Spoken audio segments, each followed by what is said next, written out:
Nigeria-China to boost aquaculture trade as Minister Marine and Blue Economy explores new opportunities.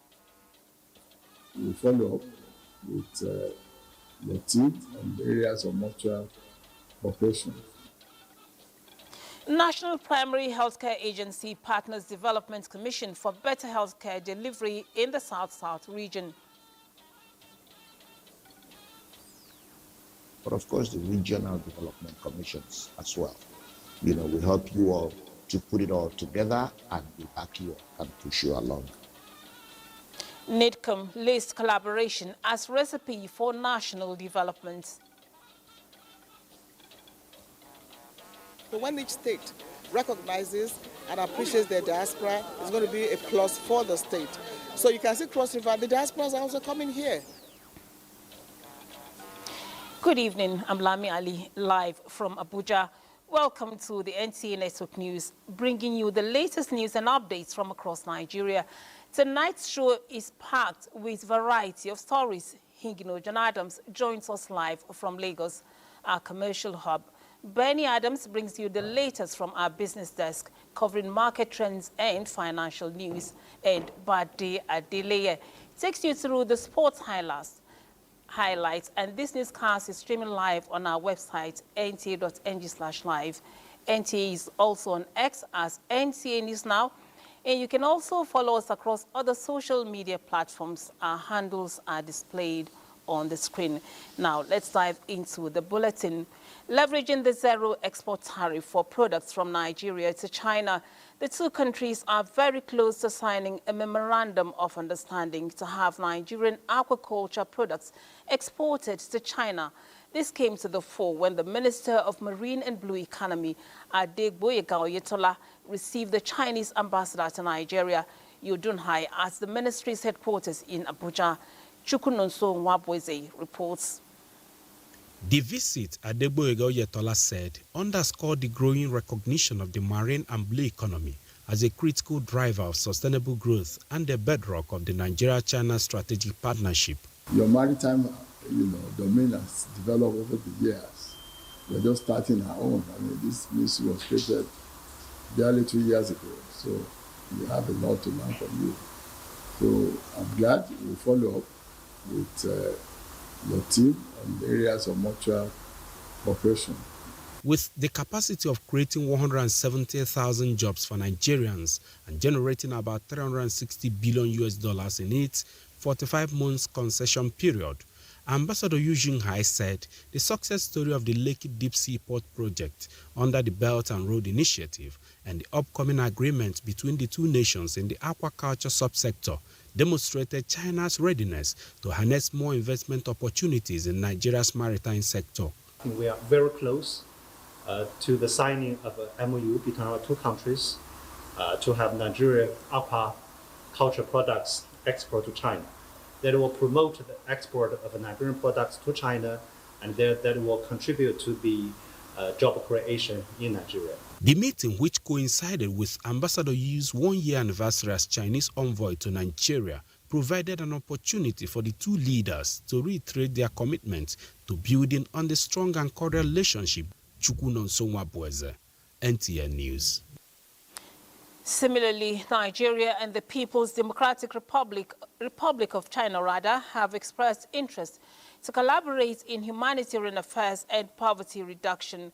This was during a courtesy visit by the Chinese ambassador to Nigeria, Yu Dunhai, to the Minister of State, Humanitarian Affairs and Poverty Reduction, Dr. Yusuf Tanko Sununu, in Abuja.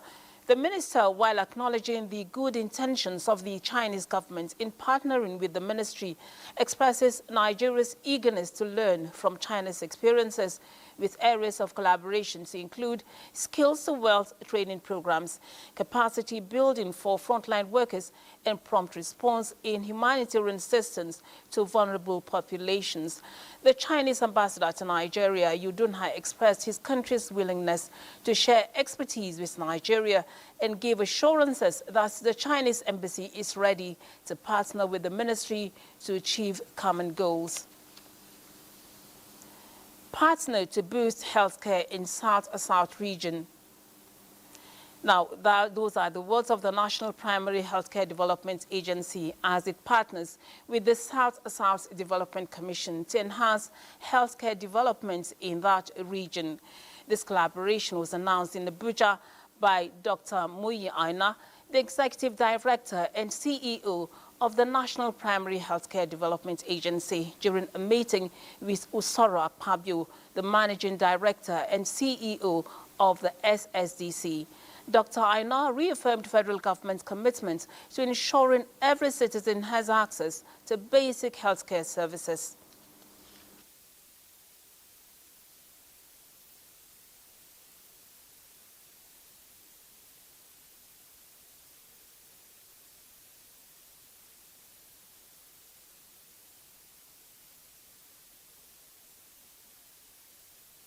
What we do is we define the standards, we mobilize resources, we connect through partnerships, and we help you all figure out, the states, the local governments, but of course the regional development commissions as well. We help you all to put it all together, and we back you up and push you along. So the South-South Development Commission, relatively new, we just got inaugurated, and we have the mandate to carry out regional economic development drive in the entire South-South region, in the 6 states. The partnership focuses on infrastructure development, deployment of National Youth Service Corps members to primary healthcare centers, and upgrading the entire healthcare value chain with short, medium, and long-term goals to improve access to quality healthcare in the South-South communities. In a determined move towards achieving universal health coverage, the federal government of Nigeria continues to ramp up efforts to strengthen healthcare delivery at the grassroots. Central to this push are initiatives to revitalize primary healthcare centers, bolster the health workforce, and improve infrastructure and financing mechanisms. Olushia Diagbo reports on the federal government's interventions under President Bola Tinubu's renewed hope agenda, with a focus on improving population health outcomes, particularly for vulnerable women and children. Kate, Nigeria carried one of the highest maternal mortality rates globally. At one point, 1 in every 13 Nigerian women risked death during childbirth, a staggering statistic that reflected systemic gaps in care. Now, there is a sharp contrast, courtesy the renewed hope agenda of President Bola Ahmed Tinubu, as Nigeria's health system is undergoing sweeping transformation, anchored in resolve, coordination, and compassion, targeting the grassroots. Central to that shift is the revitalization of primary healthcare centers across Nigeria, a mission designed to close long-standing gaps and dramatically improve outcomes, especially in underserved communities. A key driver to this initiative is the Basic Healthcare Provision Fund, now being steadily implemented under the guidance of the Ministerial Oversight Committee. The goal is to expand access to primary care for vulnerable populations, particularly women, children, and those in hard-to-reach areas. The federal government is very committed to ensuring that Nigerians continue to receive the care they need. And it is in that direction that the President provided for in 2025 resources for us to begin to meet the gap. The gap is there, but we are stepping up because we have the responsibility to take care of the health of Nigerians. And BHCPF is one line item for the primary healthcare platform. These revitalized PHCs are no longer just small outposts. They are lifelines for communities, providing vital maternal services, routine immunizations, outbreak response, and health education. Olusheye Adiagbo, NTA News. Now in the studio to discuss measures to reposition healthcare delivery, especially in the rural areas, is the Executive Director, National Primary Healthcare Development Agency, Dr. Muyi Aina. You're welcome to our studios. Thank you. Happy to be here. All right. What specific strategies is the agency deploying to scale up infrastructure upgrades and also provide primary healthcare institutions with modern diagnostic equipment, especially under the Basic Healthcare Provision Fund? Thank you for the question. The imperative for President Bola Ahmed Tinubu's focus on improving the quality of primary healthcare centers, particularly in the rural areas, is his prioritization of maternal and newborn healthcare. He wants us to crash the disease burden and deaths among newborn children and their mothers. So what we had to do was be intelligent in the way we start, trying to understand the relationship between PHC infrastructure and these health outcomes. And we found that the distance between high quality facilities that meet a certain minimum standard was the primary relating factor to the health outcomes. So we did an analysis across the country and identified relative gaps, those states and local governments that had far too few facilities that were of higher quality, and we kicked off a revitalization program. Fortunately, again, the president backed up this mandate with resources, and he gave us resources at the federal level to intervene. But we're using that resource to also support and trigger state-level resources, so to also revitalize facilities. So what we're doing is not building new facilities, but taking existing ones that are servicing patients, especially substantial volumes, and giving them the infrastructure that they need. So the buildings, the roof, the walls, the number of rooms that allow for receiving services with dignity. The other thing that we're doing is making sure they have reliable power, solar power for the vast majority of them, because for you to be able to serve women, you need to be able to open 24 hours. We're providing wash services, so borehole, motorized, solarized boreholes for those facilities that didn't have them. And of course, in addition, the building is not enough. Oh, we also have residents, by the way, a resident on site for midwives and nurses to stay so that they can work overnight in case there are women and children that they need to attend to at that time. But in addition to that as well, the equipment to support the services, we're also supporting the states and giving the state standards and encouraging them. As I speak with you next week, we will be taking custody of equipment for 500 PHC facilities that will be distributed across the country. All right. Okay. We're providing infrastructure, we're providing logistics, equipment, and of course the staff. What are plans for provision of training programs, especially to the manpower that are going to be responsible for providing care?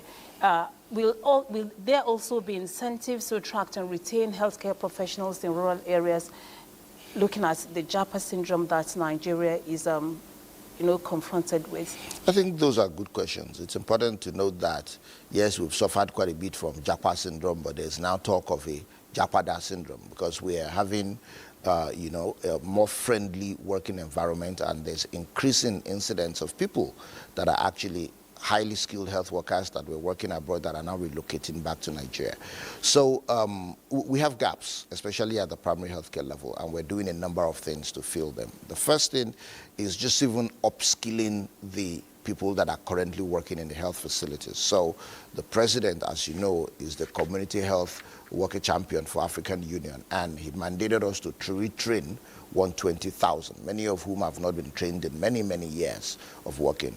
As of last week, we were at 69,000, so we had surpassed half of the 4-year target to do this. And we're giving them the basic skills that they need to diagnose, to treat, and to follow up on common ailments so that they can adequately serve Nigerians. In addition, we have mobilized resources and are supporting the states to actually recruit and fill gaps in prioritized locations. We have identified 172 LGAs that account for most of the maternal mortality in Nigeria, and we are directly supporting states with salary support to recruit new skilled birth attendants, nurses, midwives, even doctors in some instances, but also the community-based health workers, those who will go house to house and follow up, identify and follow up pregnant women and refer them for services in the facility as well. Of course, at a broader level, the Federal Ministry of Health, under the Coordinating Minister for Health and Social Welfare, has really worked with our training institutions to increase substantially the training quota of our training institutions across the country. So the idea is that we produce a lot more, we recruit as much as we can through the federal government, through the state governments, and we also put in interventions, like you said, to retain them. Part of the Basic Healthcare Provision Fund revised guidelines provides for rural facilities in hard-to-reach areas that are not very friendly for workers to pay an added bonus for retention for health workers. All right. So another key challenge, which is not just in Nigeria here, but across the continent, is supply of essential drugs. What plans are there in place to ensure consistent supply of essential drugs to all these facilities that government is providing? So I think there are two considerations there. There is the availability of the medicines, but there's vaccines and drugs, as you put them, but there's also the quality of it. So one of the things that we're doing is now jumping ahead to say, how do we ensure quality and localization for sustained value chain for these commodities? So what the federal government is doing is supporting states with starter packs, almost like some subset of commodities to give them, but as a trigger in the hopes and understanding that the states will recycle them and reproduce them. And we have incentives, by the way, for commodities to be available in the health facilities. So when states ensure and local governments that there are no stockouts of the important tracer commodities for maternal health, family planning, vaccination, malaria treatment, diagnostics, test kits as well. We have incentives as part of the Project Hope that states will earn money as we independently measure and make sure that they have these commodities. So in addition, if I may just quickly add, is that we have the president has approved the launch of Medipool, which is a platform that will aggregate demand at the state level and buy from local manufacturers preferentially to ensure quality assured supply of these commodities. So thank you so much, Dr. Aina, for providing insight into the efforts of the federal government in, ramping up the healthcare sector across levels in Nigeria. We thank you so much for being in our studios. Thank you. In the meantime, Senate President Godswill Akpabio congratulates Muslims on Prophet Muhammad's birth, urging them to emulate his teachings of peace, love, and service. He prays for peace, joy, and blessings in Nigeria and globally, and wishes for unity and compassion as well as kindness. Akpabio also prays for a new era of peace, prosperity, and progress in Nigeria, seeking Allah's wisdom, guidance, and protection for all. And Deputy President of the Senate, Barrow Jibrin, has urged fellow Muslims to use the occasion of Maulud to reflect on the virtues of Prophet Muhammad, peace be upon him. In a message to commemorate the birthday of Prophet Muhammad sallallahu alaihi wasallam, Senator Barrow described the noble prophet as a role model to all and urged Muslims to reflect on his virtues and teachings of compassion, peace, and support for one another. In the same vein, Speaker of the House of Representatives, Abbas Tajuddin, expressed optimism that despite Nigeria's socio-economic challenges, the country has the potential to prosper if the leaders and the followers abide by God-given principles as outlined by the Prophet Muhammad. Congratulating Muslims on Maulud, Speaker Abbas urged the Muslims to live by the examples of the Holy Prophet, exemplified by holiness, forthrightness, discipline, and service to Allah and humanity. Similarly, Director General of the National Orientation Agency, Malam Lanre Isao Nilu, has extended warm greetings to Muslims across the country on the occasion of Maulud, while calling on all Nigerians to uphold the rule of law and unite for peace and development of the country.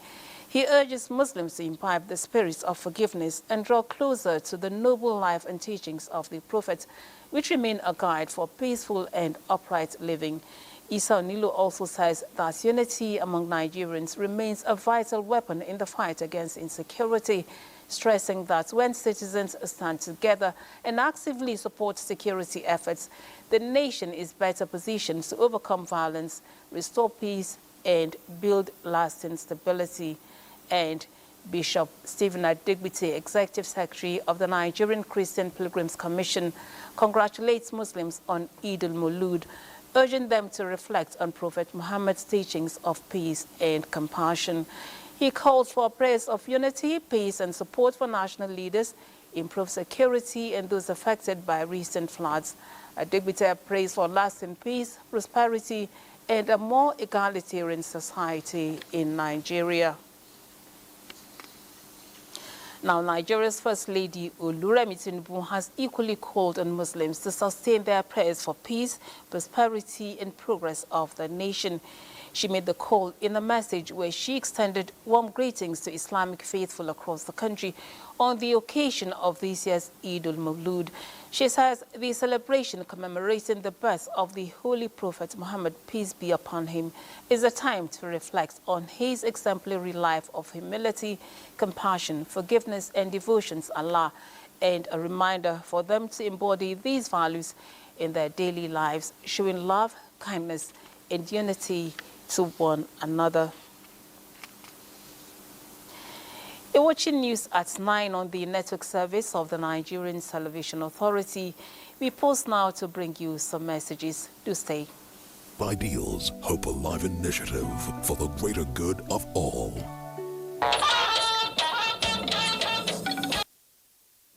Thank you for staying.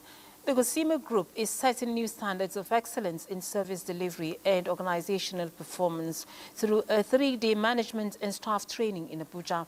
Now, Ayodeji Makinde reports that the conglomerate is strategically strengthening its internal capacity as it seeks to expand its impact across key sectors of the Nigerian economy.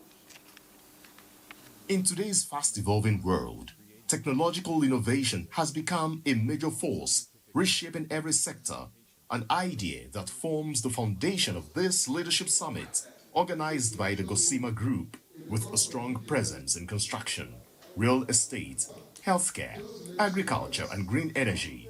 The group is focusing this training on project management, process optimization, and structural reforms. Dr. Gideon Chidiebere Osi, chairman of Gosima Group, describes this initiative as a timely and necessary response to modern organizational demands. We brought together all our managerial staff, all the professionals within the company, to come together and put our heads down to learn organizational structure, to be able to appreciate better how to respond, how to deliver projects timely, and how to make an impact in the various locations where they are. Also, it's a time to appreciate them and make sure that, yes, every team member understands exactly the vision and mission of the company. People that are working in Gosima do not even know each other, because they are not in one place, and most of them have not met one another for the past 6 to 7 years running. So it's an avenue for them to come together, to bond together. The program also offers valuable insights into corporate governance, strategic leadership, and data-driven growth.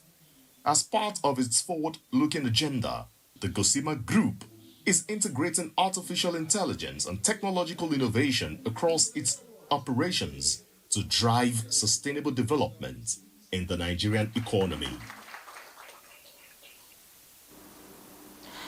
Now, many Nigerian travelers are facing fresh uncertainties following a recent decision by the United States to revise its visa policy for the second time.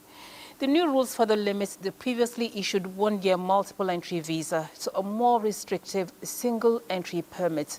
While this poses a significant challenge for many, some analysts believe the move could discourage the jackpot syndrome and encourage nation building. Here is Garbana Ta'ala with the report. Immigration is as old as humans, as people from time immemorial move from one place to another for various reasons. However, a new invisible border is being drawn. Recently, the United States in Abuja stopped visa processing for travelers, other than diplomats and government officials, on August 31st over migration and security concerns by the Trump administration. Nigerian government is, however, deeply concerned, though there is no official statement by the government. We are considering everything that is going on. We are looking at our options, and we continue to maintain good relations with the United States of America. Before July 8, 2025, the U.S. government announced a new visa policy reducing permitted entries and duration of validity periods. It's not about enforcing the law, it's about taking the right process, giving them notice. If you are investigating some Nigerians, maybe for criminal activities or any allegation, those should be secluded and they should be treated differently. The decision has already destabilized Nigerian businesses, tourism, and Nigerian students who are planning to study in the United States. The economic hurdles and logistics at this time can only be better imagined, according to analysts. In my thinking, every country on the world is at liberty to put in place mechanism for immigrant control, in as much as it reflects their national interest. Details remain sketchy if the U.S. Embassy here in Abuja has not responded when services will resume. And as for Nigerians planning to travel, the wait continues, and the hope is for a swift and diplomatic resolution. In Abuja, Garb Muhammad Atala, NTA News. In a bid to promote transparency and accountability, the Pension Transitional Arrangements Directorate, PTAD, has signed a Memorandum of Understanding with the Independent Corrupt Practices and Other Related Offences Commission, ICPC, in combating corruption in the administration of the Defined Benefit Pension Scheme. In a statement by the head of Corporate Communication, Olugbenga Ajayi, the MOU between the two institutions provides a legal framework for collaboration in monitoring, investigating, and preventing corrupt practices within the DBS pension system. The statement further says leveraging on combined strengths will significantly enhance the capacity to detect and prosecute corrupt-related offences in the system, which is in line with President Bola Ahmed Tinubu's renewed hope agenda. Now, Chairman and Chief Executive Officer of the Nigerians in Diaspora Commission, NIDCAM, Abike Dabirerewa, is calling on Nigerians at home and abroad to collaborate for national development. This was at the unveiling of the Cross River State Diaspora Commission building by the wife of Cross River State Governor Enyuanwan Utu. Justina Etim reports. The inauguration of the Cross River State Diaspora Commission building is a step towards fostering connections with Nigerians abroad, particularly Cross River indigenes, by driving investments, enhanced knowledge sharing, and socio-economic growth. Chairman NIDCAM sees Cross River State's Diaspora Initiative as model for human capital growth. When each state recognizes and appreciates their diaspora, it's going to be a plus for the state. So you can see Cross River, the diasporas are also coming here. There are programs for them, activities for them everywhere in the world. This commission office is therefore a testament of our state government's commitment to harnessing the potentials of our diaspora community. Dr. Abike Dabirerewa, she has done so much, and when you see good thing, you associate with it. Earlier, during a visit, Governor Basiotu lauds the pioneering efforts of the chairman, which he believes has drastically reduced negative stereotypes about Nigerians, pledging robust partnership with the commission. The story has changed. It's not as bad as pictures, not as bad as what we used to carry before. And Cross River State happens to be the civil servants as far as. The partnership between Cross River State Diaspora Commission and NIDCAM will bolster their efforts in driving developments. In Calabar, Justina Etam, NTA News. The news continues in Lagos with Hingino John Adams. Hello, Hingino.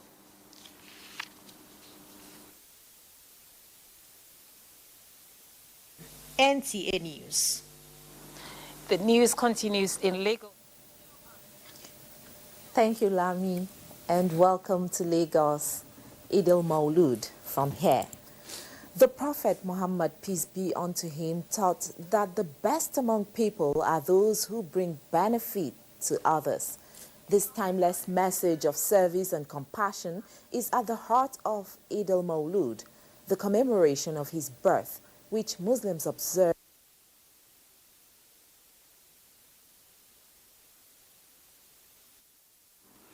Thank you for saying. We now go to Benny for the latest trends from the world of business.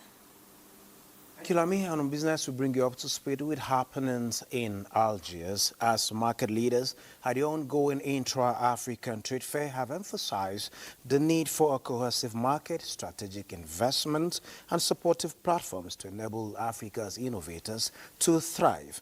They note that Africa's main challenge for innovators isn't a lack of talent, but rather a shortage of capital and a unified market to support their ideas. Outgoing president of Afri-Exim Bank, Nigeria's own Benedict Orama, citing global giants like Bill Gates and Steve Jobs as examples of the kind of talent Africa possesses, he says a supportive ecosystem is what is missing. Singaporean investors at IATF 2018. And today, he designs and produces drones in Singapore, which are revolutionizing farming globally, with sales into Southeast Asia, the Middle East, Africa, and South America. And over $44 billion in trade and investment deals. But the true success of the IATF truly is not in the numbers. It is in the jobs that are created, in the innovation that is supported, in the empowerment of our SMEs, in the empowerment of young entrepreneurs, in the creation of opportunities for women-led businesses, and placing at the center of Africa's economic transformation inclusive opportunities. And back in Nigeria, the National Assembly has reaffirmed support for the Nigeria Community Action and Resiliency Economic Stimulus, that is the NGKS program, describing it as lifeline for rural communities. At a stakeholders meeting in Abuja, Chairman House Committee on NGKS, Abubakar Yahaya Kusada, emphasized the program's role in helping vulnerable households and businesses recover from economic shocks. He stressed that no community should be left behind. This is as the legislature commits to oversight visits to ensure effective implementation across Nigeria's 36 states, as well as the FCT. Families regaining their dignity, businesses reopening their doors, and the communities rebuilding their future.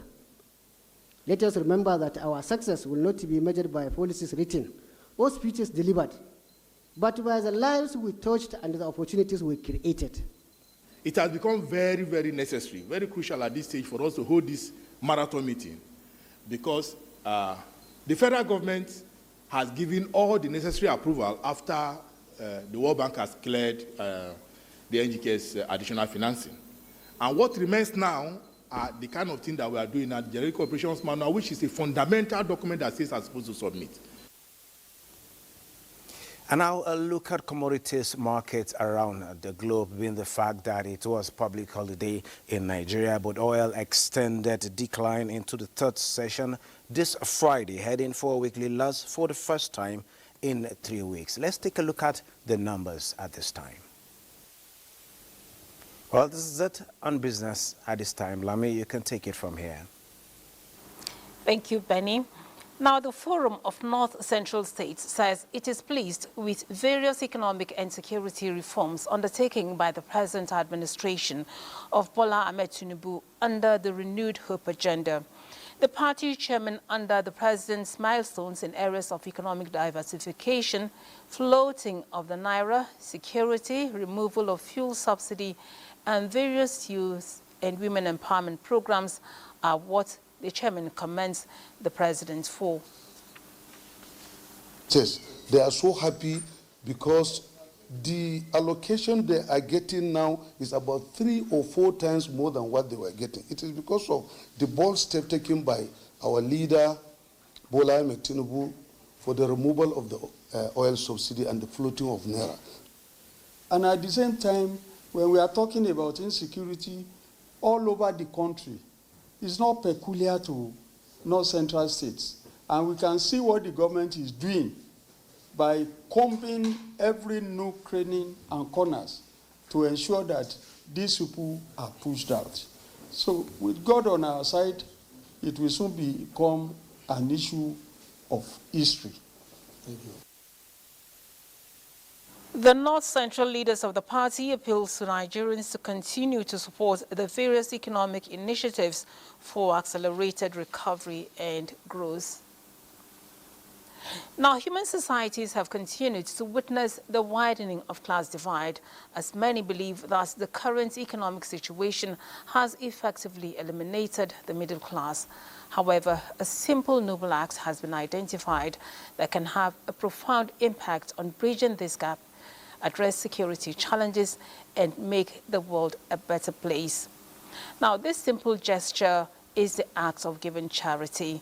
As the world commemorates International Day of Charity, here is Ramatu Abdullahi with a package. Years after her passing, the world continues to remember the legacy of Mother Teresa, particularly her charitable efforts to assist the poor. The International Day of Charity commemorates her relentless work. For human existence, not just survival, we need to demonstrate charity. The one you love, you will actually prove it. People do say a friend in need is a friend indeed. A society where charity is adopted, people tend to coexist harmoniously. Religious leaders emphasize that giving charity promotes peaceful and harmonious living among people. They highlight that this act can be performed by individuals of all ages and social statuses and is capable of addressing many of the world's challenges. Let parents teach their children to share what they have. You cannot share at home. When you get out, you will not share. And then when you build compassion in the heart of little children, when they grow up with it, they're going to have to show the same thing to other people. Giving out is very, very important in Islam, and it's helps somebody to increase his wealth. It purifies somebody's heart. The peace of mind that you are receiving when you are giving out, before it drops in the hands of the poor person, it has dropped in the angel's hands. Charity, they say, begins at home and can take various forms, such as offering a smile, uplifting an emotionally distressed or sick family member, or reaching out to neighbors and children in orphanages, especially those who need support during these challenging economic times. Ramatu Abdullahi, NTA News. There is indeed joy in giving. Now, the national leadership of the Radio, Television, Theatre and Arts Workers Union of Nigeria, RATAU, has paid a courtesy visit to the National Youth Service Corps to discuss potential partnership opportunities and explore ways of harnessing the creative potential of the Nigerian youth. Gufan Shaji Gwangi reports. This visit aims to explore ways to collaborate in projects that will benefit core members and promote arts and culture in Nigeria. RATAU's leadership expressed their desire to work with NYSC to provide opportunities for core members interested in the broadcast industry. Identify with you in our critical engagement and strategic partnership with Sikkim ever since we came on board. We've come to identify with you and to commend you to encourage hard work and promote excellence. I've been hearing of the skills acquisition and entrepreneurship development program. So we train them to anchor program, to operate camera, lighting, and all sorts of sound engineer and all those. So we partner with radio and TV stations. So we are open to getting such assistance from RATAU. The proposed partnership is expected to have a positive impact on the lives of core members, providing them with valuable experience and exposure in the arts and culture sector. Meanwhile, a similar visit was also made to ASO Radio FM. It was RATAU first that intervened. RATAU organized a press conference on our behalf, sponsored, paid for everything. And I want to tell you that press conference yielded fruitful results. These partnerships between RATAU, NYSC and ASO Radio FM is aimed at promoting national development in Nigeria. In Abuja, Gufan Shaji Ugwanyi, NTA News. We bring you sports news and more after the break. Do stay. On the network news tonight, let's begin with football, as all is now set for the must-win encounter between the Super Eagles of Nigeria and the Amavubi of Rwanda. At the Gosima Group International Stadium in Uyo on Saturday, the Eagles, who have found themselves in a precarious situation in Group C, know they have to win to stand a chance of qualifying. Meanwhile, Coach Eric Charlie has assured Nigerians of victory on Saturday. Speaking at a pre-match conference in Uyo on Friday, the Malian revealed that the players are more than motivated to win.